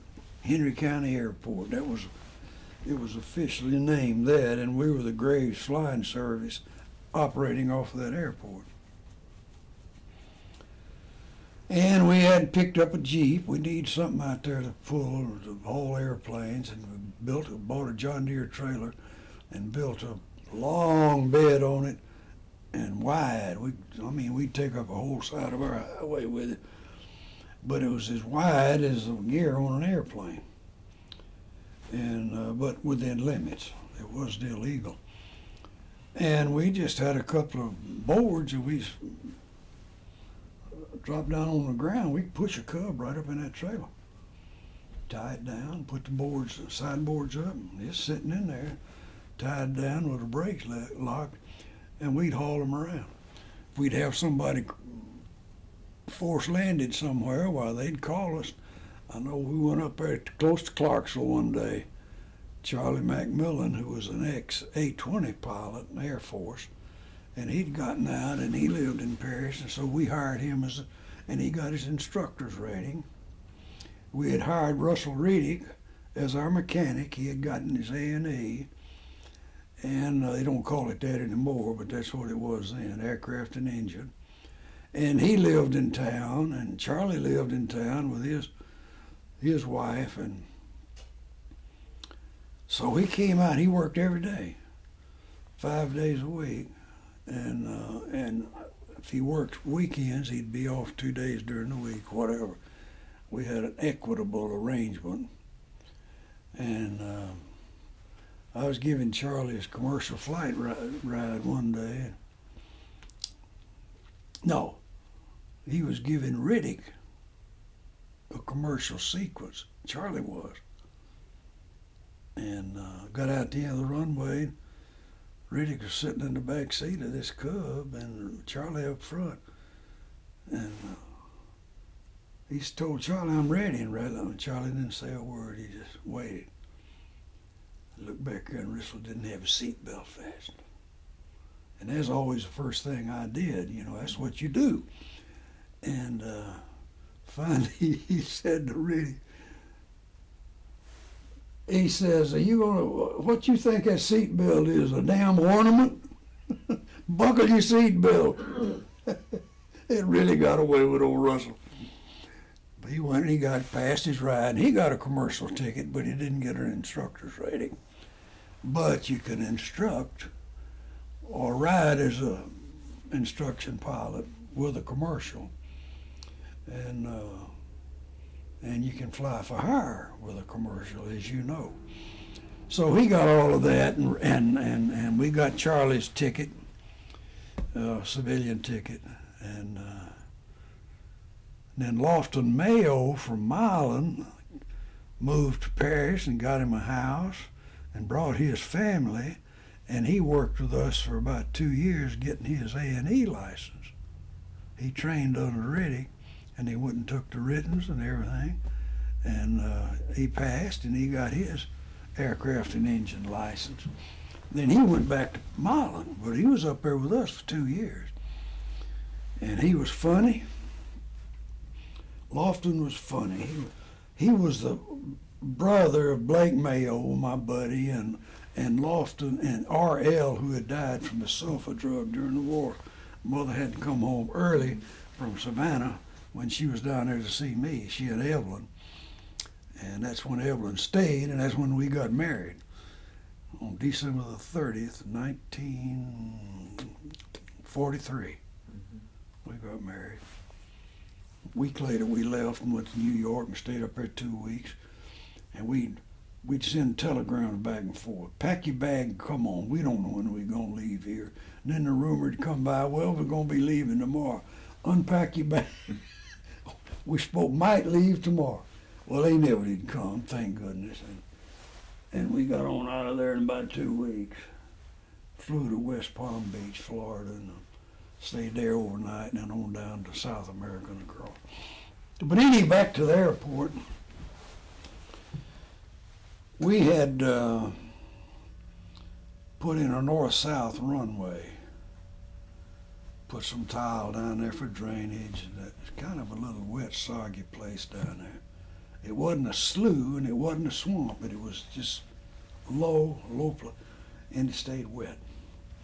So we had to move a lot of dirt in there and round and about, and we did. We had a contractor come in with his dirt moving equipment and lay that runway there, and then we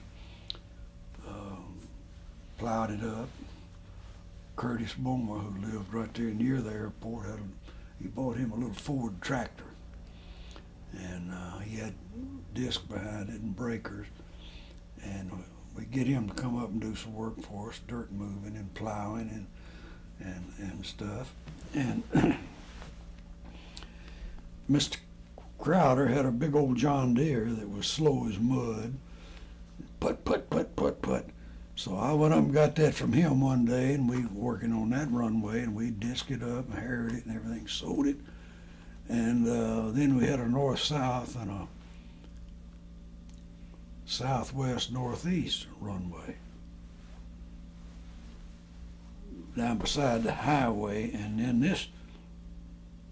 this runway over here, back to our end of our property, we only had about maybe 1,800 feet. But we could fly Cubs out of there without any trouble at all. And I know I was flying with Betty Ray, Dr. Ray's daughter. She wanted to get a license. And he already had his, and he had bought from us. We bought it to use, and he just couldn't stand it. So we had to sell it to him. So he had that, but he wouldn't let his daughter fly it. But he did agree for her to take instructions from us until she was ready for solo, but he didn't want her to solo. I said, well, I'm just going to tell her she's going to come on back to town. I'm not going to fly with her. Well, now wait, why? Because I'm not going to get her right up to the point of soloing and you not let her enjoy the results of her reward in flying an airplane solo. I'm just not going to do it. I'm not going to place her in that position. And I'll get back to you in more than 5 minutes. He called. Go ahead and solo her. And you're going to let her fly some with you and in your airplane or whatever. But be fair about it. He said, I'll do it. And so he did. Well, we had this Stearman out there, and I do aerobatics in it and stuff, and Ralph would too. And Dr. Ray was out there. Dr. Ray was 6'6", and barefooted, tall, skinny rascal. And he says, sometime when you feeling your oats, and you want to take that Stearman up for a ringing out, I want to go with you. I said, I'll let you know. Sometime when you're out here, we'll go. So the time came, and I strapped him in that back seat, let the seat down as far as it'd go, and his head still stuck up there in the slipstream. And we took off, and I climbed up to about 3,000 feet, and then I rolled it over. I looked back here in the mirror at him, he was hanging on. He had a longeron in that fuselage in each hand. And for about 20 minutes, I never was right side up except going through it.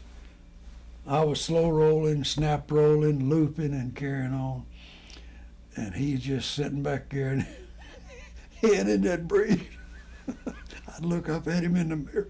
Finally, I looked up there and he says, whew. So I just chopped the throttle and spun it down to traffic pattern. Leveled out and landed. He got it. He says, well, he says, you know, I asked for that, and I'm happy to say I got it. But that's it.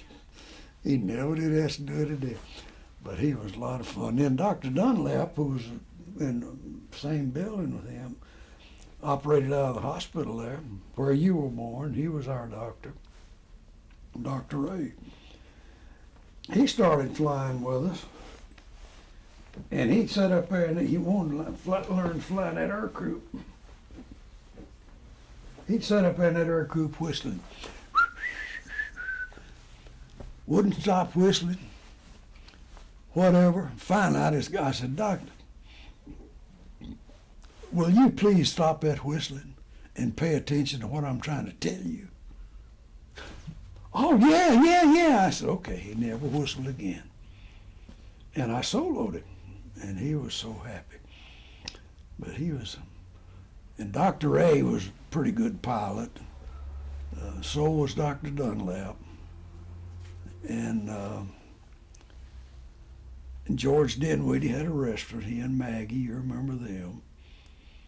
And he came out and wanted to fly that new airplane. It drove like a car. I said, well, you need to get some tail dragger time first. So we soloed him in a Cub, and he did pretty good. He was safe. And then he got in that air coupe, and if you remember out there where you and I guess it was Dickie Rob Lear got that steak in that bottle, in that quart fruit jar. That was, he flew that air coupe, but when he came in and landed, he landed right across that slough. Of course, there was nothing where he was. It was part of, well, you know, where we mowed it and everything, but it was wet and water in it. He landed and then that little old air coupe looked like a boat going through there. And oh, he had somebody with him. He had a private ticket. He had somebody with him, and they were hollering and laughing. I stood out there and laughed. They saw me, and I says, they sobered up in a hurry. I mean, quit laughing. They weren't drinking. He tacks it up there. I said, what in the world did you do landing over in that slough? Well, I didn't know it was that bad. I said, well, you do now, and don't ever do that again. You're going to rip the gear right up from under this thing. You may have already damaged it. Man, water just flying everywhere and them coming in. The little airplane didn't set that high off the ground. But anyway, he was pistol. We laughed at him. And Obie Atkins then, who had you remember him, I guess, he had that wholesale food thing in Paris. They'd haul stuff to grocery stores and restaurants and everything. And he got flying with us, and we had those two little Swifts. Oh, he loved that Swift. And that 85 horsepower had a Beach Roby controllable prop with a crank. And when you put it in a low pitch to take off, then you cranked it out. And you got your cruising speed. The 125 horsepower one had a fixed stick prop on it. And that little 85 with that controllable prop, we flew formation with them. Ralph would get in one, I'd get in the other, and we'd alternate getting on each other's wing and fly. And so it operated almost as well as that 100 1/4 with that fixed stick, speed-wise. But we enjoyed flying those, and Obie took a liking to that 125 horse. I said, well, Obie, you like that airplane? I sure do. Would you take me up in that? I said, yeah. So I put him in the left seat and showed him how to crank up, and I said, let's go. So he took off, and it had retractable gear, and picked the gear up, and he went on flying around, and he was very nervous in it. That was a little low wing. You know that Swift. You probably flew in them with me. I don't know when you... But I couldn't check him out. He couldn't land it. And I didn't trust him with it. And I didn't want him to hurt himself or kill himself. And so I just made it kind of difficult for him to continue wanting that airplane. And so he wound up then just flying an air coupe most of the time. Well,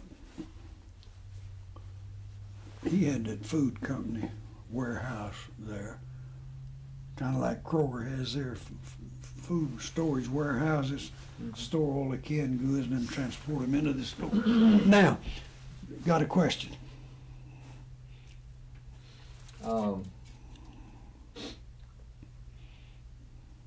Wasn't there, when I remember,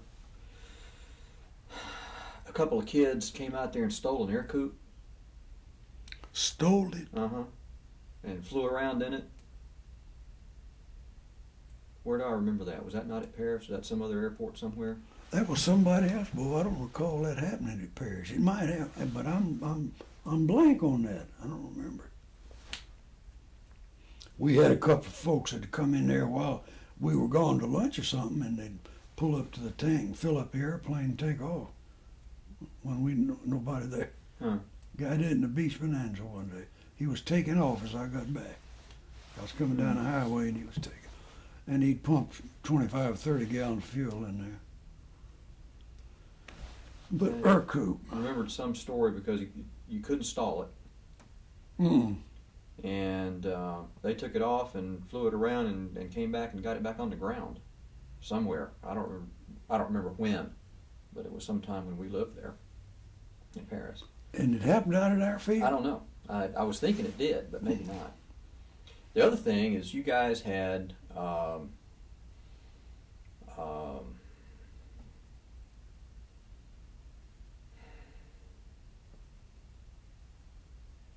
the Carter family. It sang. Came out there and did a sort of a concert or Oh, a and Mother dance Maybelle. or- yeah, That was in Paris. right, in Paris. Yeah. At the football field. And you used your trailer. Wasn't your trailer the stage? No, we used a trailer, but it was a big trailer with a pull with a tractor, like hauling logs or something, but it was flatbed. Okay. And we pulled that out there. I tell you, Tommy Gooch, whose daddy owned a sawmill and they cut lumber and stuff, and this was their trailer. And we borrowed it and he pulled it up there and we fixed it up for a stage. Okay. And that's Mother when- Maybelle and Yeah. her family. Yeah. That's when JC sponsored. That was I was a charter president of the JCs, and we did 3 or 4 things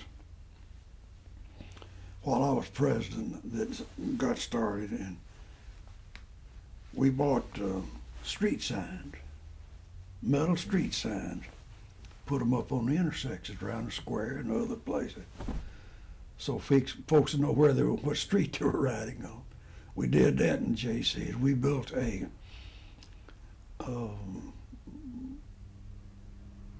iron lung, except it's out of wood. Yeah. And we built it down at Allen Lester's, Lester Lumber Company. And you could sustain life with it. It had the bellows in it and the pump and the motor, and we donated it. Never had to use it. We donated it to the hospital there. It was neat. I've seen pictures of that. Hmm? I've seen pictures of that. You have pictures of that.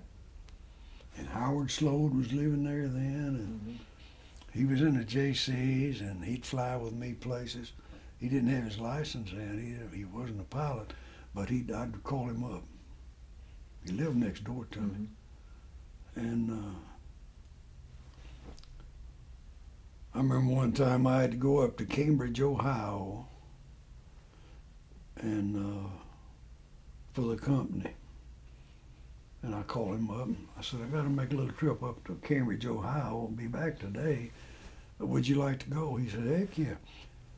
So he came out, and we went up there to Navion, and we stopped in Louisville, topped the tanks off,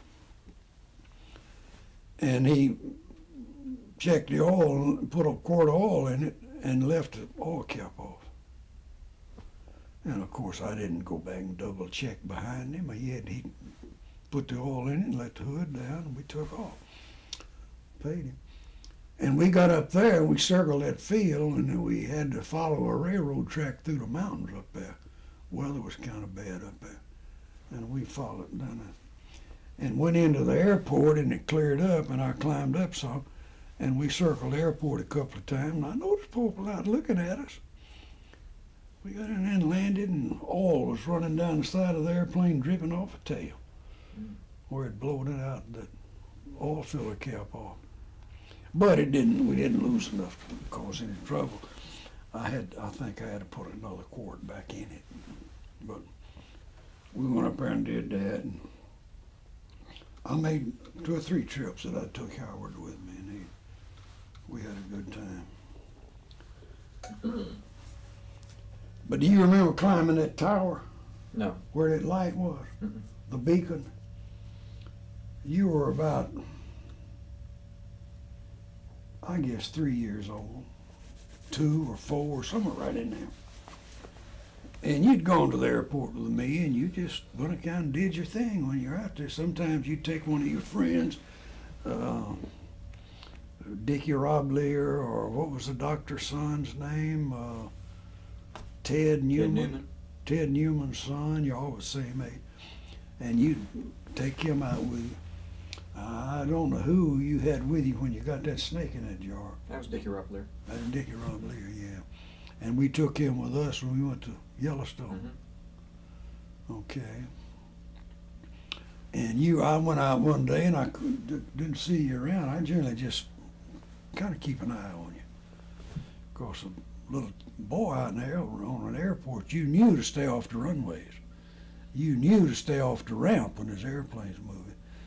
But you were out there, and so I came out of the hangar one day and looked around. There you were, about 3/4 way up that ladder. I thought, oh Lord, I can't holler at him.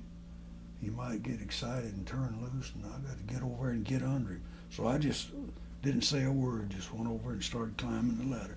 And I got up to you. I said, Bo, don't panic. I'm right behind you. You want to go to the top?